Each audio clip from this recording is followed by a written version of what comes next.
Hello MTS aspirants, मेरा नाम है साहिल और मेरा सिलेक्शन एसएससी एमटीएस 2024 में हुआ है और मुझे अलॉट किया गया income tax department Pune division. और ये वीडियो होने वाली है एमटीएस एस्पिरेंट्स के लिए। और इस वीडियो में मैं आपको अपने कुछ टिप्स बताऊंगा जिससे आपको एसएससी एमटीएस एग्ज़ाम को क्लियर करने में आसानी होगी। तो बिना किसी देरी के चलिए वीडियो को शुरू करते हैं। Tip number 1, stay consistent till exam. जैसा कि आप सभी को पता है एस्पिरेंट्स कि हम जब भी प्रिपरेशन स्टार्ट करते हैं तो हमारे अंदर बहुत एनर्जी होती है और हम ज़रूरत से ज़्यादा ही पढ़ देते हैं शुरू में। लेकिन कुछ दिन बाद क्या होता है, हमारी कंसिस्टेंसी डाउन होती है, हमारी एनर्जी भी डाउन होती है और अब हमसे 1-2 घंटे भी नहीं पढ़ा जाता। और आप हो सकता है ये प्रॉब्लम अभी भी फेस कर रहे हो। किसी दिन आप 12 घंटे पढ़ ले रहे हो और किसी दिन आप 1-2 घंटे भी नहीं पढ़ पा रहे हो। इसी को आपको सॉल्व करना है जल्द से जल्द। देखिए, आपको एक fixed amount of time daily पढ़ना होगा, यही होती है कंसिस्टेंसी।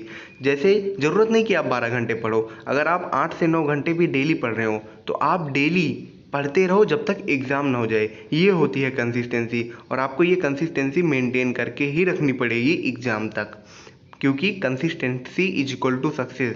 अगर आप कंसिस्टेंट हैं आपको सक्सेस ज़रूर मिलेगा। टिप नंबर 2, सिर्फ थ्योरी पढ़ने से कुछ नहीं होगा, आपको पीवाईक्यूज़ भी सॉल्व करने पड़ेंगे। लेकिन सिर्फ पीवाईक्यूज़ सॉल्व करने से भी कुछ नहीं हुआ, आपको थ्योरी भी रिवाइज करती रहनी पड़ेगी। इसलिए आपको थ्योरी प्लस पीवाईक्यूज़ दोनों एक साथ करना होगा। तो अगर आप मेरी माने तो थ्योरी के लिए आप दिशा पब्लिकेशन की ये वाली बुक प्रीफर कर सकते हैं, ultimate guide to SSC, MTS and हवलदार। इसमें आपको जो भी एमटीएस में चारों सब्जेक्ट आते हैं, जीके जीएस हो गए, इंग्लिश हो गया, मैथ्स और रीजनिंग हो गया, उनकी थ्योरी लिखी हुई है। जैसे आप देख लीजिए, रीजनिंग की चैप्टर वाइज जो भी जितनी भी थ्योरी है सब कुछ लिखी हुई है सारे चैप्टर की।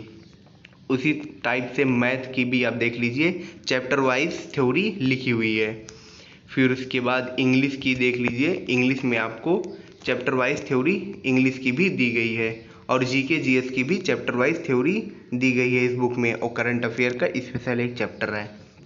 और अगर आपको मैं डेमो दिखाऊं तो ये देखिए, नंबर सिस्टम जैसे एक चैप्टर हो गया, अब इसकी थ्योरी देखिए टेबुलर फॉर्म में बहुत ही अच्छे तरीके से लिखी हुई है।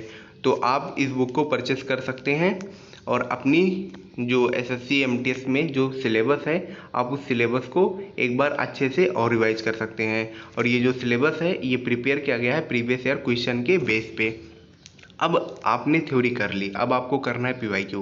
तो पीवाईक्यू के लिए आप दिशा पब्लिकेशन की ये वाली बुक परचेस कर सकते हैं, जिसमें 2013 से लेकर 2024 तक सारे पीवाईक्यूज दिए गए हैं और हर एक पीवाईक्यू का एक डिटेल्ड ऑथेंटिक सोल्यूशन पीवाईक्यू के बाद में बताया गया है। तो आप उस सोल्यूशन से भी क्वेश्चन को अच्छे से समझ सकते हैं। और आप इन दोनों बुक को, जो थ्योरी बुक है और पीवाईक्यू की बुक है, इसको परचेस करने के लिए आप डिस्क्रिप्शन बॉक्स में चेक कर सकते हैं, इसकी परचेस लिंक दी गई है। Tip number 3, don't doubt yourself.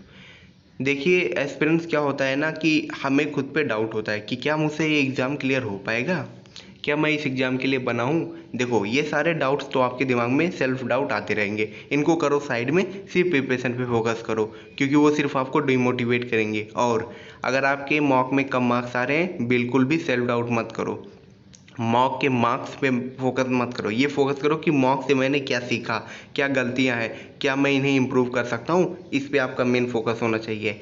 सारे सेल्फ डाउट को एक साइड में करो, क्योंकि टाइम कम है, सिर्फ पढ़ाई पे फोकस करो। तो यही मेरे 3 टिप थे, अगर आप इनको फॉलो करते हैं तो आपको एग्ज़ाम में बहुत हेल्प मिलेगी। और आप मेरा टेलीग्राम चैनल ज्वाइन कर सकते हैं और ज़्यादा टिप के लिए। This is your Sahil signing off.